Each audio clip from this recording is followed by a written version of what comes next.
Welcome back to DataDash, everybody. My name is Paul Sampson, and today is Monday, August 4th of 2025. And folks, today I've got a really great update for you here as Bitcoin dropped down into about $111,000 over the weekend, as we can see here, and since then has recovered back up to about where we were trading at on Friday before we started the weekend. Now, this drop has caused a little bit of uncertainty across the board, as almost any drop in Bitcoin does.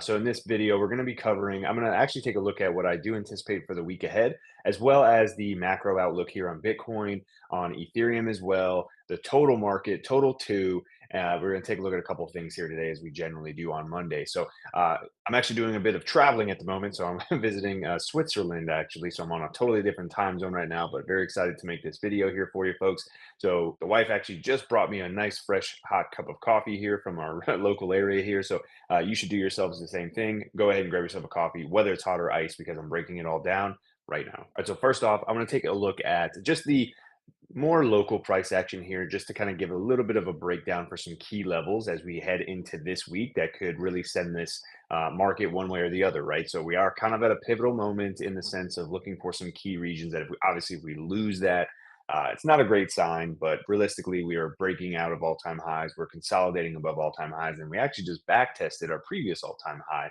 So this is what I'm looking for the week ahead, and then we'll translate that into the higher time frame as well. So again, folks, a little bit more locally here. Generally, I like to keep this to a macro outlook, but I think that these really brief weekly outlooks can really give us some information on how we can look to the rest of the week here. Okay, so we're going to do almost like a bottom up look breakdown, essentially looking at the smaller time frame and zooming out into the larger time frame. As I stated, we came down to that $111,000 region over the weekend, effectively back testing our previous high that we put in place around that 112. Currently, we have a new range to work off of. So I look at the previous week range data every new week, and it's something that we can really utilize in the shorter term. So basically just this week to work off of, essentially, right? And a lot of times what happens is when you'll have a down week, the next week generally reverses it, okay? And then vice versa, if you have a pretty decent move to the upside for a week or a month or a day, whatever the case may be, in that time frame you're looking at,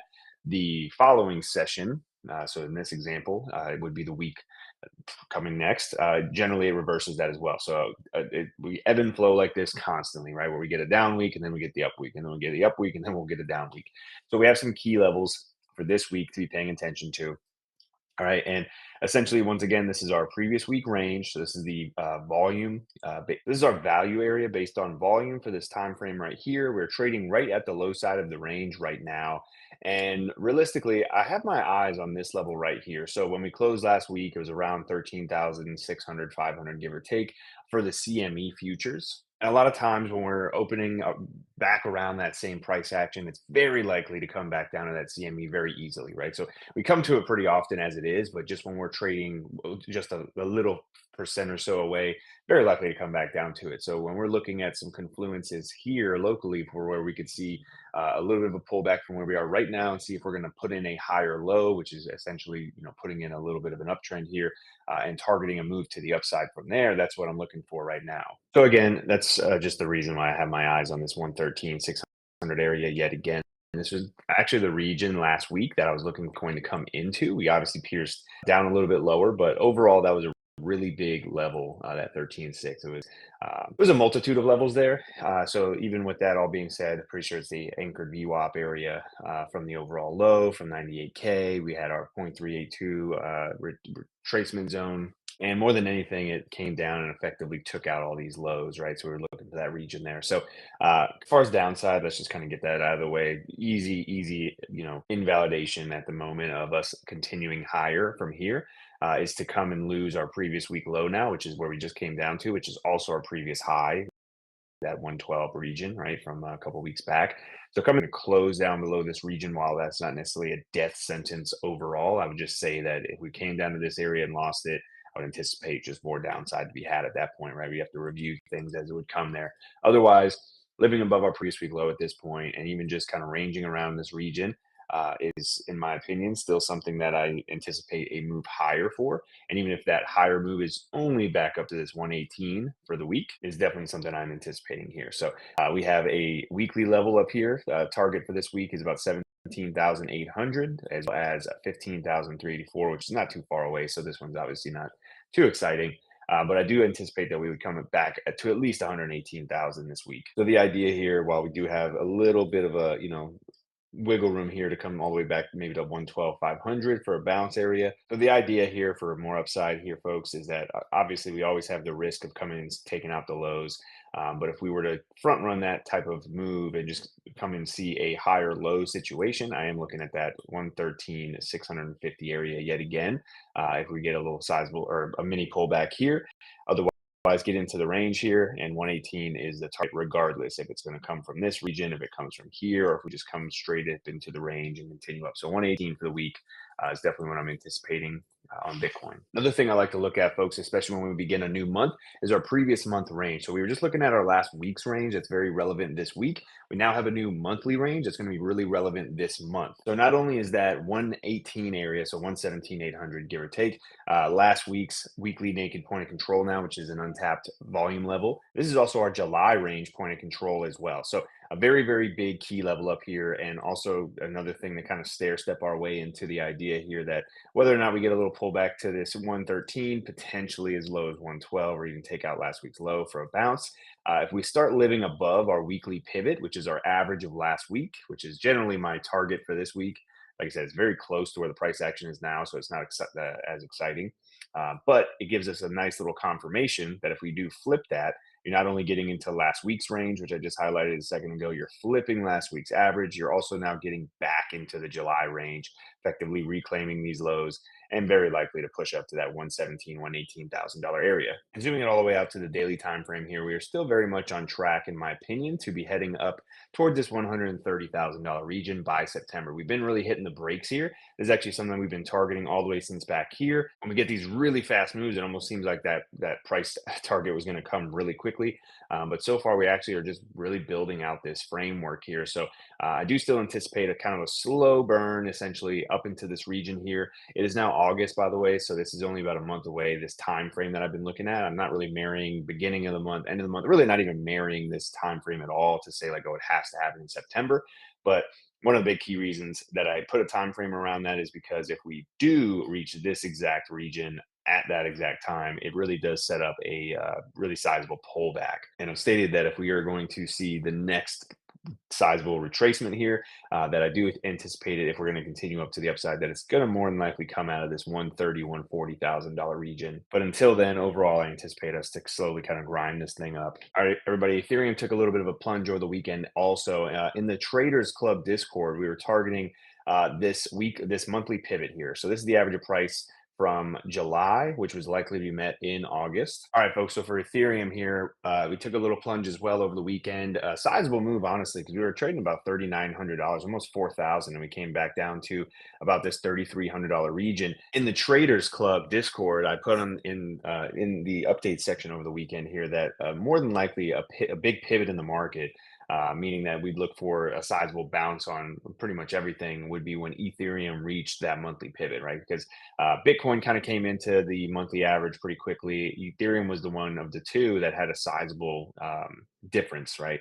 So when we opened up the month in August, which was right here, we were about 10% away from it.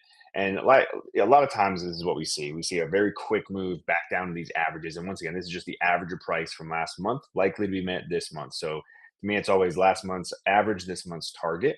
And we generally get there in a hurry. And then, depending on the context of the market, I'll be looking for either a, move down continuing lower, or if we're going to see a sizable bounce from it. And the only issue here is that we actually front ran it just a little bit. So effectively, I would say that, without pinching pennies, this is pretty much tapped. And so last few weeks or last few months, it's felt like the whole market just has been front running exact levels, which is fine. It doesn't have to be exact dollars, of course. Uh, it's why I kind of have been heavily suggesting, even for myself, right? If I'm looking for these exact levels here, I got to front run it. If I'm looking to take profit on a short, I have to kind of close out ahead of these bigger regions. Or if I'm looking to just pick up some more spot areas and, dollar cost average and everything like that, you're going to want to probably if I'm looking for 33, 36 exactly, I'll probably go 33.55, something of that nature. Just kind of front run it a little bit so that I don't get left behind waiting for the exact dollar.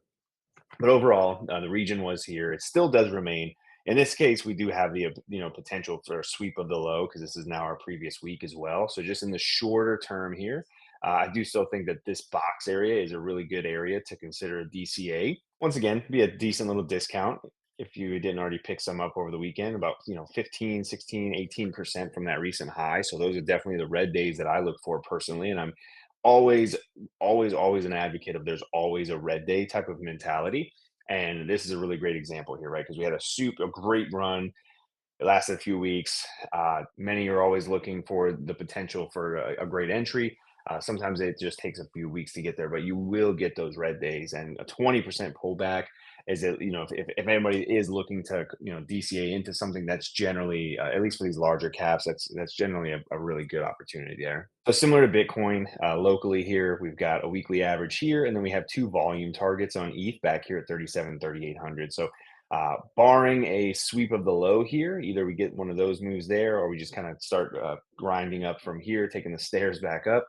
I do anticipate that this is going to be met this week, right back to $3,800. Taking a little bit more of a zoomed out approach here, we are trading basically back at the highs here, not the all-time highs, but just this region that has really kept us down for quite some time. So overall, still looking strong, especially from this latest move up. Okay, $3,100 in my opinion is kind of the key that I'd like to see us hold above for any more continued upside continuation in the next coming weeks here, right? So the higher time frame outlook. So we could very well basically just range around this region and still be okay, and then still see a break to the upside in time. The only thing that I really want to highlight at the moment is if we do start to see some retracements to the downside, maybe Bitcoin starts to show a bit of weakness and we are going to see more lower prices to come.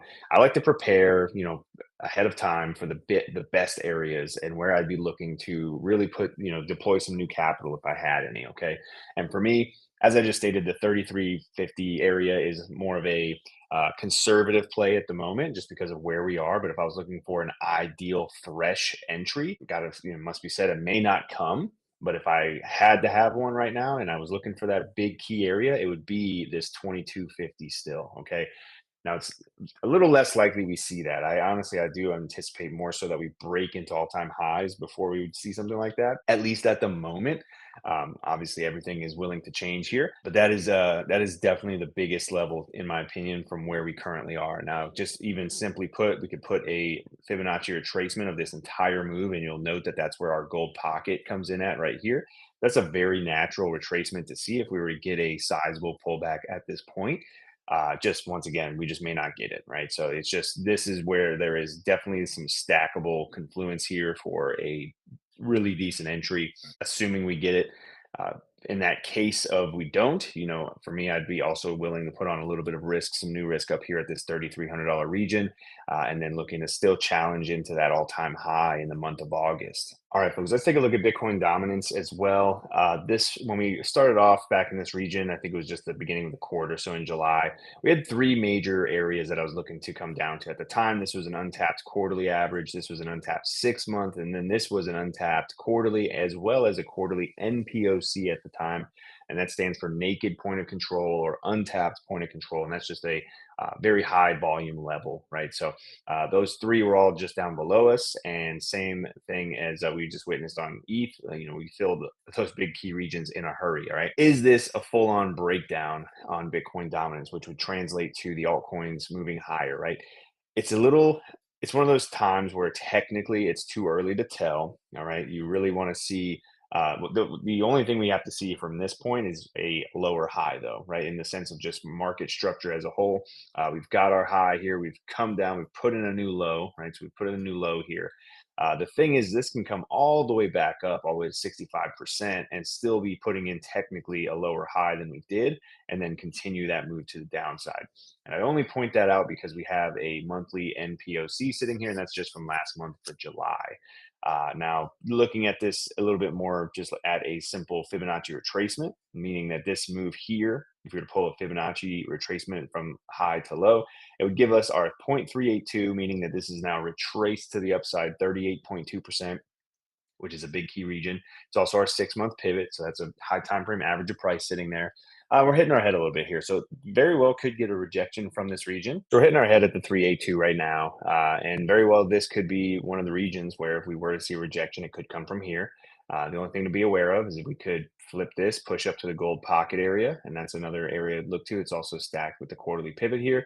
And ultimately, we could see as high as 65% and still not be in a bad place. Okay. So I just want to point that out because if we were to push up to those regions, obviously short term, that would be some pain in the altcoins. Most likely, right? We're just watching to see that full weakness breakdown. At this point, coming back and dropping below 60% would really confirm that this is a true blue breakdown, giving us a a lower high potential. Maybe it's right here, and same thing as we usually look for. This would be actually ideal in the sense of a retrace to the 382 and continuing down. A lot of times you don't get that full blown gold pocket retracement. Sometimes we just get the 382 more shallow retracement in that region. Now, taking a look at the total market, we did come back down below the previous all time high, which isn't an ideal look here. So this week, I'd love to see us get back above that for some continuing movement to the upside here, and that could easily be had with Bitcoin pushing back up to 118, Ethereum pushing up to that $3,700 mark. We're pretty much flirting with that region here. So would like to see us get back above that. It's not necessarily the end of the world at the moment, but it is a little warning sign here currently at the overall viewpoint. Unlike the total market, when we look at the altcoin market, the total two, while the total market has fallen back below that really key level, the total two, which is once again the altcoin market, including Ethereum, it has actually flipped this key region that we've been looking to and back tested it really nicely and got a little bounce. So not sizable quite yet, but so far it's holding that as support. So that's a good sign that we'd like to see, and looking for this to continue to the upside, which would mean that altcoins would continue up in the near term here over the next coming weeks and months. And on top of that, the ETH versus BTC pair is still holding very well. I would say that this is a really nice reversal that we saw out of this region to the point where we are now. And if we were to remember, this was actually one of the very first things I shared when Nick and I did our initial video way back in January or February of this year. And this was the path to alt season is what I called it. This was a overall bullish reversal pattern. This is a harmonic, so it's the sequence of Fibonacci's, which basically has a set list of ratios here and set targets, set rules, all kinds of things like that. So overall, I was looking for a completion zone in this region around March of this year of 2025. We ended up getting it in April, and the sizable reaction at this point, I think, is really confirmed this overall setup. The targets of this are back up to the 382 in our gold pocket, and I don't anticipate that to happen overnight by any means. So we could see a little bit of a pullback in the ETH over BTC pair in general. But in the bigger picture, I think that it'll continue higher to these levels above. I think it will take us at least a year, maybe even a year and a half from the time we bottomed out. That takes us into the midpoint of next year, 2026, and maybe even to the end before we're truly hitting some of these major targets there. So it does kind of shift a little bit of the idea from a 4-year cycle as well that many have on the docket, but not married to that at the moment. Specifically, we'll have to just kind of see how things all unfold. But currently, they're looking really nice, and anticipating that to continue higher over time. All right, folks, that is all I have for you today. I hope you all enjoyed this update. If you are not subscribed to the channel yet, please consider leaving a like and subscribing for more updates like this. We put out a high time frame video every single Monday on Bitcoin, the overall market, a lot of times commodities, and the traditional finance market as well. Today was just a little bit more crypto focused. Thank you all for tuning in. I hope you have a great remainder of your day. I'll see you all in the next video. And until then, everybody, cheers.